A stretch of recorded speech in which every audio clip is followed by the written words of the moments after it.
शुक्रिया आपका तमाम जानकारी और इस पूरी बातचीत के लिए। और अगली खबर करनाल से। देखिए, राइस मिल्स से धान गायब के बाद सरकार का एक बड़ा एक्शन देखने को मिला है। प्रदेश की राइस मिल की होगी फिजिकल वेरिफिकेशन। 1200 राइस मिल्स की फिजिकल वेरिफिकेशन होने जा रही है। ये बड़ी खबर इस वक्त आपको बता रहे हैं। स्टॉक का डेटा ऑनलाइन अपलोड करने के लिए यहां पर टीमों को फॉर्म किया गया है। टीमें गठित की गई हैं। 197 टीमों का यहां पर गठन किया गया है। 197 टीम्स। सरकारी धान अलॉट का भी यहां पर सत्यापन किया जाएगा। करनाल के 237 सब मिलों में होगी फिजिकल वेरिफिकेशन। जिले में जांच के लिए 40 टीमें गठित की गई। देखिए, फिजिकल वेरिफिकेशन होगी। टीमें गठित की गई हैं। 1200 राइस मिलों की यहां पर फिजिकल वेरिफिकेशन होगी। स्टॉक का डेटा ऑनलाइन अपलोड करने के लिए टीमों को फॉर्म किया गया है। टीम्स फॉर्म की गई हैं। 197 टीम्स, 197 टीमों का यहां पर गठन किया गया है। ये बड़ी खबर इस वक्त आपको बता रहे हैं। सरकारी धान अलॉट का यहां पर सत्यापन। करनाल की 237 मिल्स में होगी फिजिकल वेरिफिकेशन। जिले में जांच के लिए 40 टीमें गठित की गई। टीवी स्क्रीन पर ये सभी डिटेल्स आपके सामने हैं। जिले में जांच के लिए 40 टीमें गठित की गई हैं। ये फिजिकल वेरिफिकेशन यहां पर होने जा रही है। सभी डेटा, सभी फिगर्स, ये जो आंकड़े हैं, ये जो फैक्ट्स हैं, इसको ऑनलाइन अपलोड किया जाएगा। करनाल की करें बात तो 237 मिलों में फिजिकल वेरिफिकेशन होगी। जिले में जांच के लिए 40 टीमों को गठित किया गया है। 40 टीम्स यहाँ पर जो नई टीम्स हैं उनका गठन यहाँ पर हुआ है। ये इन टोटल 1200 राइस मिल्स की वेरिफिकेशन होनी है। फिजिकल वेरिफिकेशन को लेकर एक बड़ा फैसला। स्टॉक का डेटा ऑनलाइन अपलोड किया जाना है, जिसके लिए टीमों को गठन किया गया है। टीमों को फॉर्म किया गया है। 197 टीम्स हैं इन टोटल। और राइस मिलों से धान गायब जो हुआ उसके बाद सरकार का ये बड़ा एक्शन है। तो राइस मिल से जिस तरीके से कई बोरियां राइस यहां पर गायब हुआ, धान यहां पर गायब हुआ, उसके बाद ये फैसला लिया गया है। उसके बाद ये प्रोसीजर की शुरुआत हुई है। तो in total overall 1200 rice mills में यहां पर फिजिकल वेरिफिकेशन भी होना है। डेटा जो है वो ऑनलाइन अपलोड किया जाना है, ताकि कहीं पे भी कोई हेरफेर ना हो सके, कोई पे भी धांधली यहां पर ना हो सके। सभी फिगर्स, फैक्ट्स और डेटा, आंकड़े, सभी चीजें जो है ऑनलाइन अपलोड किए जा सकें।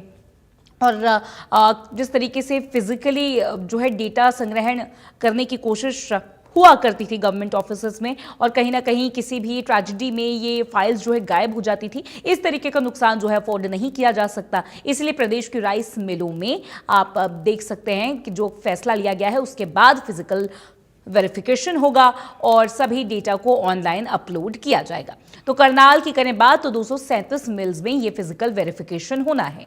1200 राइस मिल्स हैं इन टोटल जिनका फिजिकल वेरिफिकेशन होना है। स्टॉक का डेटा अब ऑनलाइन अपलोड होना है और इसके लिए कई सारी टीमें बना दी गई हैं। तो जो ओवरऑल टीमों की फिगर्स मिल रही है वो है 197।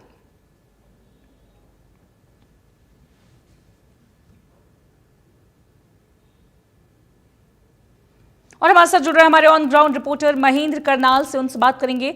महेंद्र, धान गायब होने के बाद एक बड़ा फैसला जहां पर फिजिकल वेरिफिकेशन के लिए टीमें गठित कर दी गई और सभी डेटा और आंकड़ों को अब जो है ऑनलाइन अपलोड किया जाएगा। कैसे देख रहे हैं इस पूरे प्रोसीजर को? एग्जीक्यूशन कैसे होगा?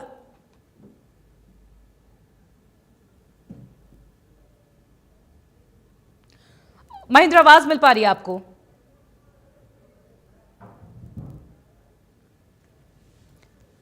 देखिए, हम अपने ऑन ग्राउंड रिपोर्टर से यहाँ पर जुड़ने की कोशिश कर रहे हैं और यहाँ पर आपको सभी जानकारी दी जाएगी। प्रदेश की जो राइस मिल्स हैं वहाँ पर फिजिकल वेरिफिकेशन को लेकर जो है एक नया फैसला आया है।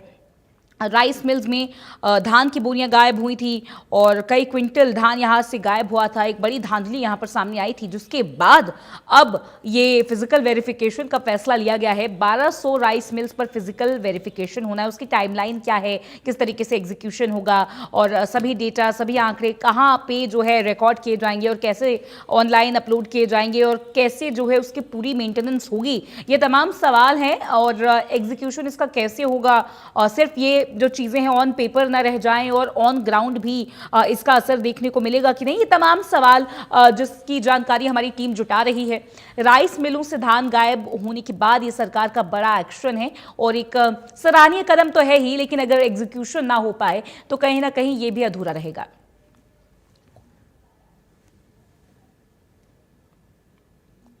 और हमारे साथ महेंद्र लगातार बने हुए हैं, उनसे बात करेंगे।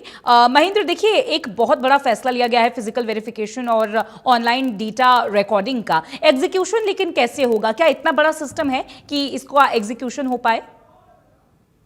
देखिए, पहले भी जो है सरकार की तरफ से टीमें गठित की जाती हैं, हर वर्ष इस तरह की जांच की जाती है, लेकिन इस बार जिस तरह से शुरुआती चरणों में ही धान खरीद में घोटाले की खबरें सामने आई थी, राइस मिलों से सरकारी धान गायब हुआ था, उसके बाद सरकार ने इस मामले में बड़ा कदम उठाते हुए प्रदेश की सभी ऐसी 1200 राइस मिल जिनको सरकारी धान अलॉट किया गया था सीएमआर पॉलिसी के तहत, उनकी फिजिकल वेरिफिकेशन के निर्देश दिए हैं। इसके लिए 197 टीमें गठित की गई है, जिसमें न सिर्फ खरीद एजेंसी के अधिकारी होंगे बल्कि एफसीआई का भी एक अधिकारी शामिल होगा, जो प्रत्येक राइस मिल में जाकर वहां रखे जो धान की उसकी स्टॉक की वेरिफिकेशन करेगा, यदि वहां पर चावल मौजूद है उसका मिलान करेगा, और ये सारा डाटा वही मिल के अंदर से ही ऑनलाइन इसको अपडेट किया जाएगा। यानी कि कोई भी अंतर इसमें ना रहे कि चावल की मात्रा कितनी थी या जो पैडी की मात्रा कितनी थी, इसमें कोई भी अंतर ना हो। इसी तरह से करनाल जिले की जो 237 राइस मिल हैं, उनके लिए 40 टीमों का गठन किया गया है। आने वाले 1-2 दिनों में ये जो टीमें हैं वो राइस मिलों में पहुंचना शुरू हो जाएंगी, और जो वहां पर स्टॉक जो सरकार द्वारा उनको धान दिया गया था उसकी फिजिकल गणना जो है वो करनी शुरू कर दी जाएगी, और इसका मिलान जो है उस डाटे के साथ किया जाएगा जो नवंबर और अक्टूबर महीने में जो खरीद मंडियों से हुई थी उसके साथ किया जाएगा, ताकि किसी तरह की गड़बड़ी की कोई गुंजाइश ना रहे। जी, तो इसका कोई टाइमलाइन सेटअप किया गया है पूरी फिजिकल वेरिफिकेशन और डेटा अपलोडिंग का? बिल्कुल, आगामी 1 महीने के अंतराल के दौरान ही ये पूरा कार्य किया जाएगा, क्योंकि जून महीने तक जिस तरह से जिन लोगों ने या जिन राइस मिलों ने अपना चावल सरकार को दिया है उसको इसमें से डिडक्ट कर दिया जाएगा, और जो बाकी पेंडिंग उनके पास धान है उस स्टॉक की गणना की जाएगी। क्या ये वास्तविक आंकड़ा वही है जो धान सरकार की तरफ से राइस मिलों को दिया गया था, या इसमें कोई अंतर है? क्योंकि अब तक ऐसे कई मामले सामने आए, करनाल जिले में भी ऐसे कई मामले सामने आ चुके हैं कि सरकार द्वारा जो धान राइस मिलों को दिया गया था उसमें से बड़ी मात्रा गायब कर दी गई है। इसी के बाद सरकार ने बड़ा कदम उठाया है। जी, ठीक है, बहुत शुक्रिया आपका महेंद्र तमाम जानकारी के लिए। चलिए आगे बढ़ते हैं। खबर अब सोनीपत से। तहसील में एंटी करप्शन ब्यूरो यानी कि एसीबी की